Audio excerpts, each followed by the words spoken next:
Alright, ladies and gentlemen, hello and welcome. Schubert here once again with an episode of Throwback Thursday.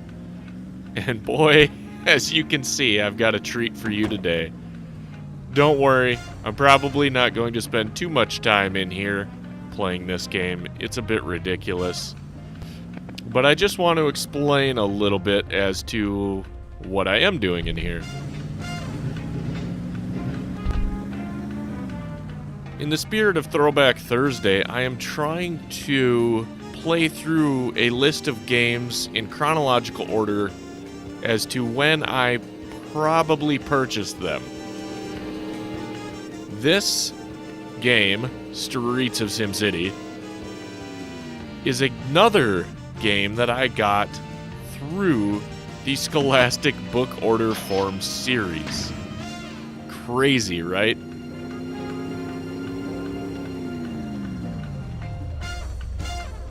What is Streets of SimCity? Essentially, Maxis, the game that created SimCity and all sorts of other great games, decided that it needed to split divisions, and it came across the idea to allow you to build a city, but then also to drive in it, which is pretty damn crazy.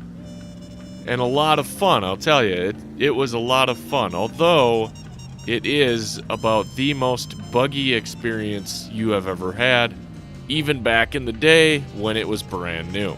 For more information, I will go ahead and link the LGR, Lazy Game Review, video, where you'll find this and a lot more information about the game. In that review, he has a lot of good information. However, there is one comment that he made that I had to laugh at. He basically questions the logic of allowing people or creating a game centered on people driving around in a city that they built. For some reason, it's not his cup of tea, and I can understand that. However, in response to his statement, which at this point in time is about 2 years old, in response to his statement, I would say, I had always wanted to be able to take a vehicle, into the game and drive around after I built up a city. In this game, you had a lot of options as to what sorts of missions you could do, and each one of them had their own little bit of humor along with it. I think some of my favorites, as you could tell, were the Zippy Courier Service. You also have Galahad's Watch, where you gotta clean up bad cops and all this other stuff. Granny's Wild Ride, that was always kind of a fun one. And then Race for Your Life. And me being a racing fan, I always liked these.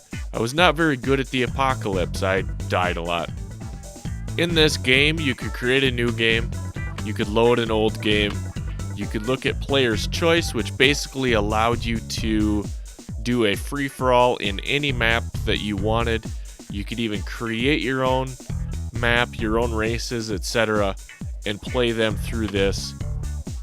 There was an option for networking, and of course, there's the car factory where you can customize your vehicles with a lot of different liveries, different tire options, engine options, weapons,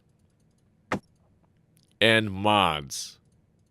Now, I will say that this was one of my favorite games growing up as a kid. It was frustrating, but I really got into creating my own city and then driving around it.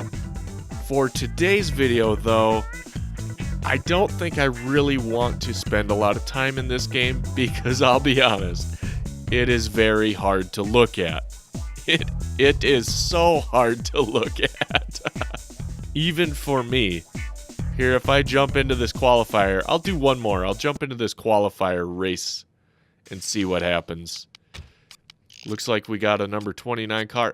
You know what? I have a micro machine that is exactly like this car. Number 29 and everything. And I don't know if it came from that or what it is. But you can see here we have $5,000. We can buy some different tires. We'll go with racing slicks. You trade them in. We'll upgrade our engine. I don't think we can. Never mind. We'll go with the standard engine. We'll see what kind of weapons we can have. We could have some oil slicks. That'll be nice. We could do some landmines if we wanted to. Try that out. And hey, how about a smoke screen? We'll try all three. And for mods, we can do... Well, we can do a level 1 armor. Oh, we don't have enough money for the airfoil. That's always the sad part. Or the hopper. And we can do the radar detector too, just in case there's some cops around. Let's go ahead and full service. That fills up all of our ammunition, all of our gasoline. Look at that, $2 for gas. That's just crazy, isn't it? I bet back in 1998 when this game was created, that seemed like an astronomical amount. But now today, we are excited when it drops back down to $2 per gallon of gasoline.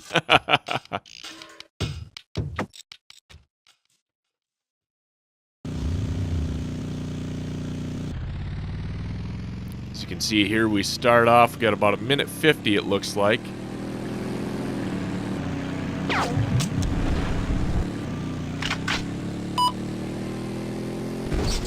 I have to use the W or the arrow keys. Checkpoint.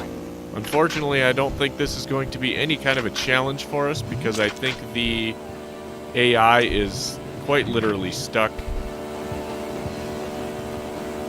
Checkpoint. The arrow keys do not offer any kind of middle ground when turning. As you can see there. Like in my SOTA off-road racing video, it just goes 90 degrees right or left, like I explained for that game. Checkpoint.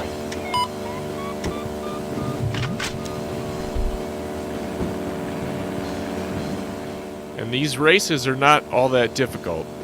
Checkpoint. I gotta avoid him.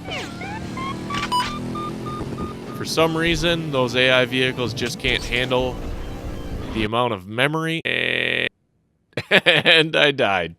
Okay, well, there you have it. Well, folks, basically what happened just there is the game crashed, which is a reason I was not going to show too much of it today. I was able to get it to work. I was able to show you a little bit about it, but unfortunately, it just can't handle a modern day system. I mean, the game was buggy when it came out. The game, I remember crashing a lot when it came out. So now, I'll chop this all up for you, and I will go ahead and jump into the second game, the one that I actually thought was my next game, NBA Live 2000. That's right, I'm old.